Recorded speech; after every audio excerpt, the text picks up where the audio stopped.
Hirap din na talagang mamonetize sa YouTube. Kumbaga, kung hindi mo pag-isikapan, hindi ka mamonetize talaga. Yes.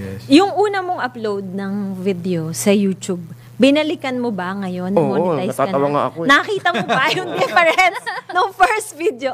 So natatawa Oo, ka. natatawa Sige, ako. kwento Sige, mo sa akin. kwento nyo. Kasi Bakit ka related natatawa? yan sa paglalagay niya ng Yes. online Hindi, selling. totoo po yan. Ang pag-YouTube, Bakit? Nung una, kahit nakabahan ka na pa? balikan nyo yung mga sinaunang, mga sikat na mga vlogger ngayon, balikan nyo. Yeah. Puntahan nyo yung mga unang upload nila. Matatawa kayo sa kanila.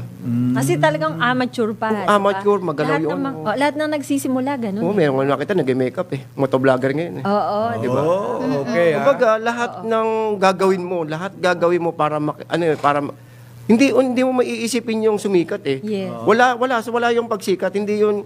Ang pag-YouTube kasi, hindi kasi yan yung matulog ka is bukas sikat ka na or malaki na sahod mo, hindi. Okay.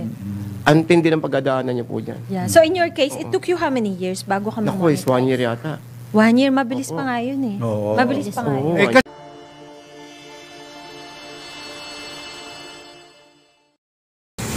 Okay, so good morning po sa inyo lahat. No? Welcome po sa ating Kuya Ed. So happy Saturday po sa ating lahat. So guys, ngayon nandito tayo ngayon sa may kahabaan po ng Ross Boulevard. No? At papunta po tayo ngayon kay Diwata. Pares doon po sa may Jokino, no? Jokino. At dito papuntang kay Diwata, no? Kay Diwata. So may nadaanan tayo dito ng mga isla, ng mga paninda rito sa may Manila Bay. So can you imagine this, no? Dati nung nag-vlog pa tayo sa Manila Bay, alam niyo naman kung ano yung story ng Manila Bay natin, no? So ngayon guys, ay yung mga tinda nito. Puro to dito sa may Manila Bay. So may parola tayo, no? Parola banda? Parola? Manila Bay mismo. Okay, Manila Bay. So ayun, pakita ko sa inyo ha. Ikot natin tong camera natin.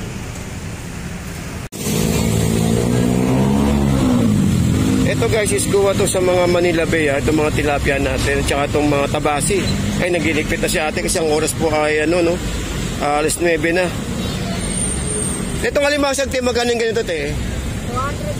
200. Galing po sa Manila Bay, no? Parola. Okay. O, tsaka itong tabasi, ang lalaki, Dito, ang tumpok dito, te? 100. Okay, so sa mga gagawin ng magagawin sa may Manila Bay, meron din tayo dito mga paninda rito na mga paninda nila ate, buhay pa, gumagalaw pa. O, di ba? So sa ganyan tumpukan te, magkano te? 200 to. 200, okay. So yung tabasi, So paghapon, meron din kayo rito? Paghapon, meron din? Meron din sa hapon. Bali, isda lang naman pinakita natin. Ayan. So dito guys, meron dito. So pupunta tayo ngayon sa may Diwata Pares, no, para at ang sabi nila is meron din daw tumpukan doon na ganito. So yun po is huli to ng natin ng Manila Bay. So nakakatuwa dahil meron ng mga ganitong isda na nahuhuli sa Manila. Actually, yung mga nakaraan meron na. Kaya lang sa yung iba ay nangangawin din po sa may yacht club, no. Punta tayo din, mga daanan natin sila, no.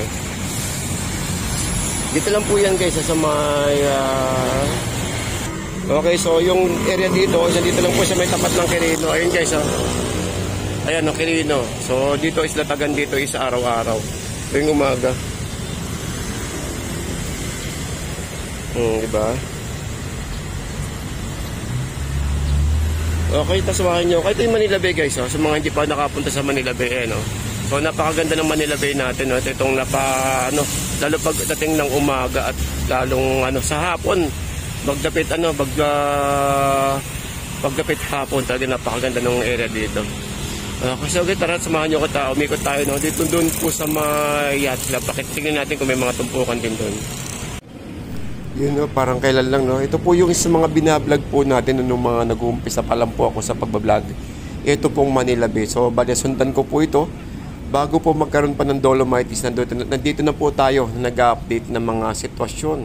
At alam naman natin kung gaano po naging karumi itong Manila Bay natin. Pero nakita nyo naman guys, ito po yung kinalabasan ng mga Battle of Manila Bay natin. So, maraming tumulong, volunteer na linisin itong Manila Bay natin. Nakakatuwa lang, dahil marami na pong nauhuli ng mga isda ngayon. Nakita nyo naman po yung mga tinitinda natin, At saka meron pa po sa may yacht club tulad nito, may nagkakarero.